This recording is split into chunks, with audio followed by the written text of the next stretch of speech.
할렐루야. 오늘 새벽을 깨우는 말씀 묵상에 오신 성도님들을 환영하고 축복합니다. 함께 나누실 말씀은 마태복음 5장 1절부터 12절 말씀입니다. 마태복음 5장 1절부터 12절 말씀입니다. 제가 가진 성경 5페이지에 있습니다. 제가 봉독하도록 하겠습니다. 예수께서 무리를 보시고 산에 올라가 앉으시니 제자들이 나아온지라 입을 열어 가르쳐 이르시되 심령이 가난한 자는 복이 있나니 천국이 그들의 것이미요 애통하는 자는 복이 있나니 그들이 위로를 받을 것이미요 온유한 자는 복이 있나니 그들이 땅을 기업으로 받을 것이미요 의에 줄이고 목마른 자는 복이 있나니 그들이 배부를 것이미요 긍휼히 여기는 자는 복이 있나니 그들이 긍휼히 여김을 받을 것이미요 마음이 청결한 자는 복이 있나니 그들이 하나님을 볼 것이미요 화평하게 하는 자는 복이 있나니 그들이 하나님의 아들이라 일컬음을 받을 것이미요 의를 위하여 박해를 받은 자는 복이 있나니 천국이 그들의 것임이라. 나로 말미암아 너희를 욕하고 박해하고 거짓으로 너희를 거슬러 모든 악한 말을 할 때에는 너희에게 복이 있나니 기뻐하고 즐거워하라. 하늘에서 너희의 상이 큼이라. 너희 전에 있던 선지자들도 이같이 박해하였느니라. 아멘. 새해 복 많이 받으세요 라는 제목으로 말씀 전하겠습니다. 우리나라에서는 특별히 복에 대해 아주 관심이 많습니다. 그리고 복 받으라는 말을 아주 자주 합니다. 지난 설날에는 우리가 만나는 사람마다 복 받으라는, 복 많이 받으시라는 말을 많이 했죠. 그러면 사람들이 보통 말하는 이러한 복은 어떠한 복을 말할까요? 우리 동양에는 5가지 복이라 부르는 오복이 있습니다. 예로부터 이 5가지 복이 있어야 행복한 사람이라고 여겼어요. 그래서 첫 번째는 장수이고 두 번째는 부유함입니다. 그리고 세 번째는 강령인데 이 강령은 몸이 건강한 것과 마음이 평안한 것을 말하는 것입니다. 네 번째는 유호덕입니다. 사람이 외적 조건만 아니라 무언가 보람 있는 삶을 살아야 된다는 거예요. 그래서 이제는 남을 도와서 자신의 덕을 쌓아야 한다는 것입니다. 이게 복의 조건이라는 거예요. 그리고 5번째는 고종명입니다. 죽을 때 고통 없이 편안히 일생을 마치는 복입니다. 특별히 어르신 중에 이런 복을 간절히 원하는 분들이 많이 계신 것 같습니다. 숨이 끊어질 때에 굉장히 고통스러울 수 있기 때문이죠. 여러분은 어떠십니까? 장수, 부유함, 또 강령, 보람 있는 삶, 고통 없는 죽음 참 괜찮지 않나요? 이런 게 있으면 정말 행복할 것 같지 않으십니까? 이것이 보통 세상 사람들이 말하는 복의 종류입니다. 그런데 우리 예수님도 이 오복과 같은 8가지의 복, 8복을 알려주셨습니다. 오늘 본문에 나오는데요. 그런데 이 8복을 가만히 살펴보면 이게 무슨 복이야 싶을 정도로 내용이 다소 좀 그렇습니다. 세상에서 말하는 복과는 완전히 다르거든요. 예수님은 과연 복을 무엇이라 말씀하시는지 이 시간 한번 살펴보겠습니다. 3절 심령이 가난한 자는 복이 있나니 천국이 그들의 것이미요. 우리 예수님은 먼저 심령이 가난한 자가 복 있는 자라 말씀하십니다. 심령이 부유하고 강건한 자, 마음의 안정을 갖고 높은 자존감을 가지고 있는 자가 복 있는 자가 아니라 심령이 가난한 자, 마음이 어렵고 마음이 완전히 파산한 자, 무너진 자가 복이 있는 자라 그러십니다. 예수님은 왜 이렇게 말씀하셨을까요? 우리 4절 말씀 보겠습니다. 4절 말씀은 한 걸음 더 나아갑니다. 애통하는 자는 복이 있나니 그들이 위로를 받을 것이미요. 이제는 애통하고 우는 자가 복이 있다 합니다. 슬퍼서 가슴을 찢으며 땅을 치고 우는데 이런 자들이 복이 있대요. 왜 이런 자들에게 복이 있을까요? 우리 5절 말씀도 읽겠습니다. 온유한 자는 복이 있나니 그들이 땅을 기업으로 받을 것이미요. 이제는 온유한 자가 복이 있는 자라 말씀하십니다. 동의가 되시나요?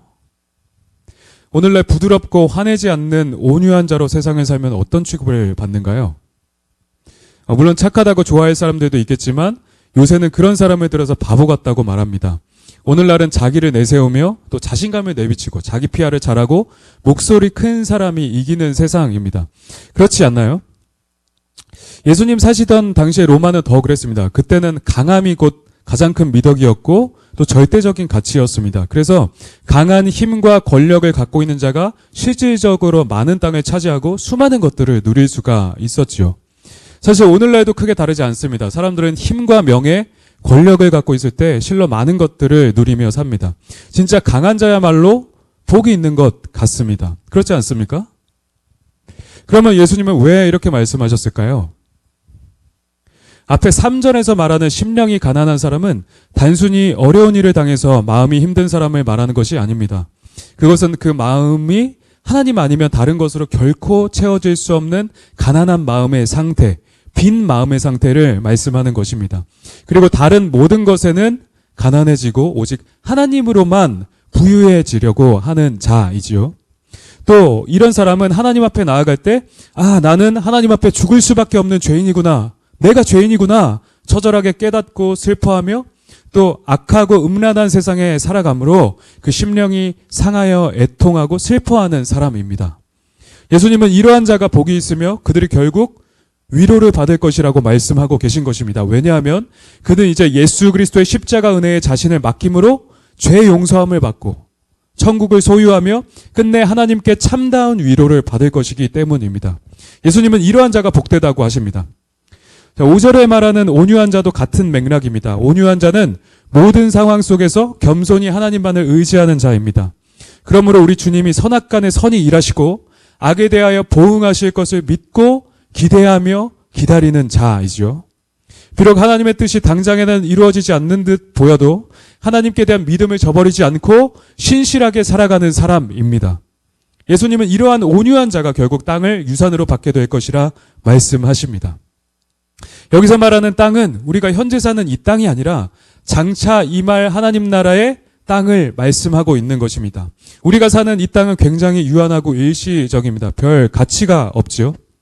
그런데 하나님께서는 하나님을 의지하는 온유한 자에게 무한하고도 영원한 하나님 아들의 나라를 소유로 주신다는 것입니다.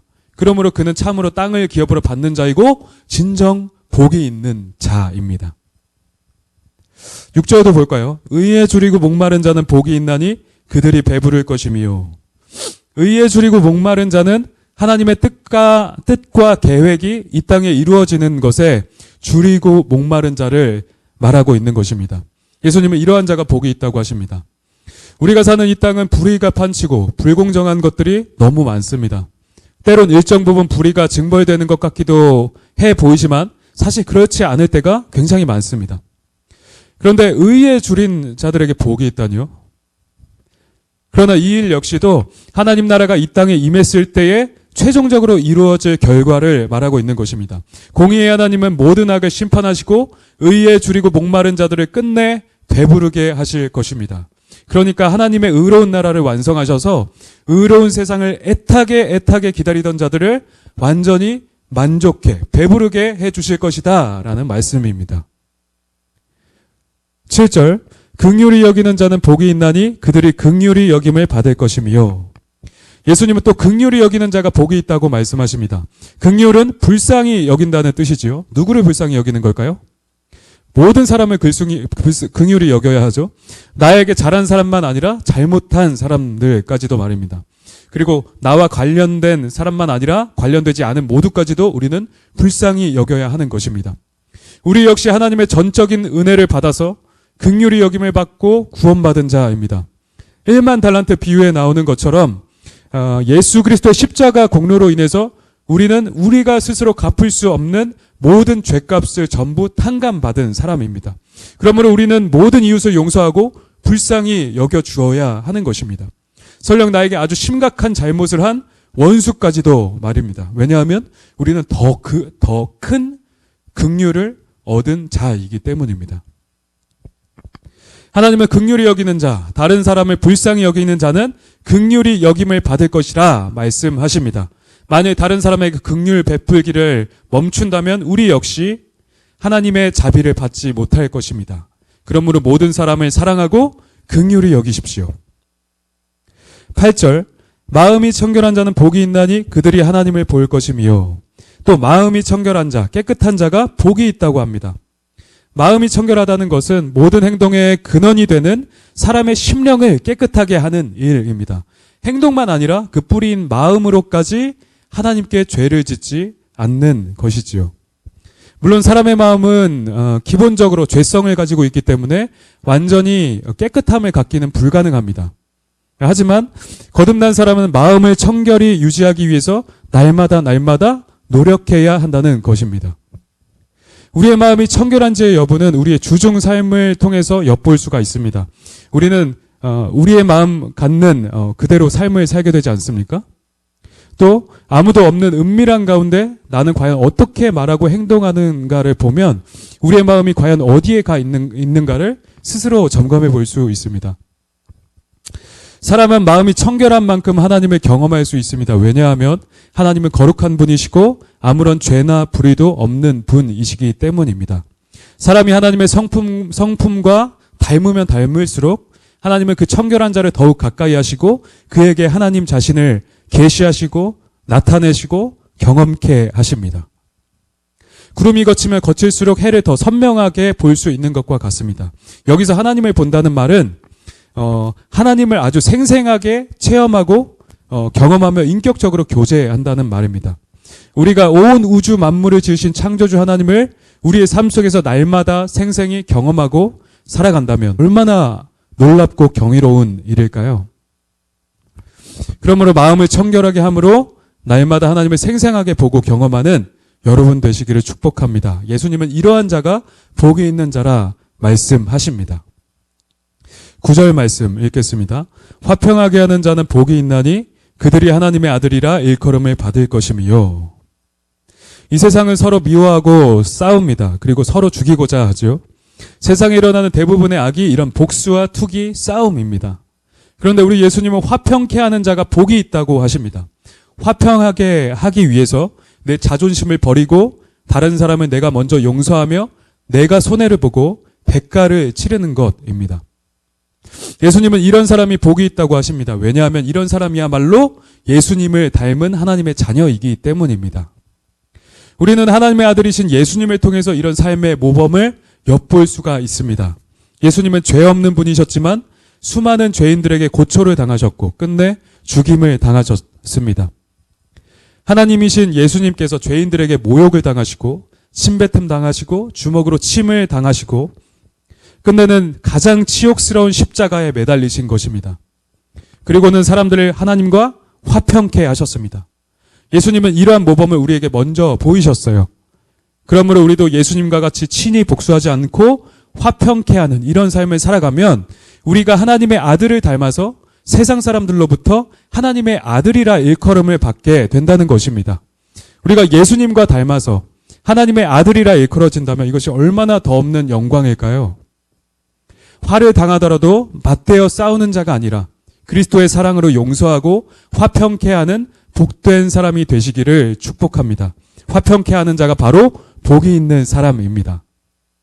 10절 의를 위하여 박해를 받은 자는 복이 있나니 천국이 그들의 것임이라. 우리가 세상에서 하나님의 뜻대로 의롭게 살다 보면 미움과 손해를 받게 됩니다. 또 견제를 당하고 박해를 받게 되죠.